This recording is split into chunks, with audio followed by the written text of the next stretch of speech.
Blackstone presents Horizon by Helen Macinnes. This book is read by Stephen Crossley. We are but warriors for the working day. Our gayness and our guilt are all besmirched with rainy marching in the painful field. There's not a piece of feather in our host, and time hath worn us into slovenry. But, by the mass, our hearts are in the trim. King Henry V. 1. When you rested on one elbow, the third strand of wire cut across the mountain tops. When you sat up and stared at the grey faces of the precipices, irregular and massive against the high blue sky, it was the top strand of wire which now spoiled their line. However you looked, you were always forced to remember you were caught, caged, like an animal. The only way to see the mountains and enjoy them was to walk right up to the 10-foot wall of barbed wire and look between two of its strands.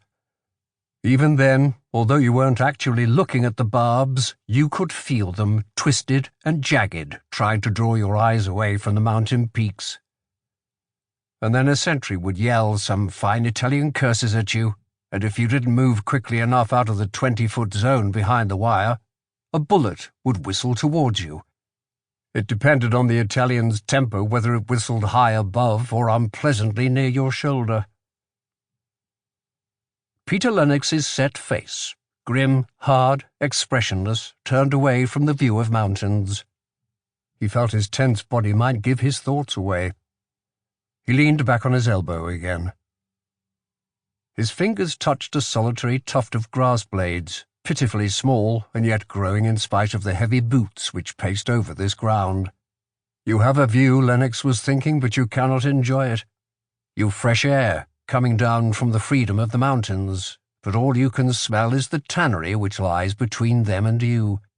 The smell seemed always ripest at this late afternoon hour, just at the time when the prisoners were exercised.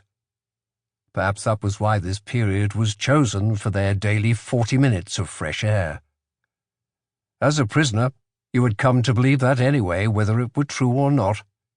It just fitted in naturally with all the pettiness of malicious restrictions and unnecessary domination which had become the background to your life. Lennox began counting the short blades of grass. 9. One more than yesterday. He began remembering how it felt to walk over a whole stretch of soft, fine grass.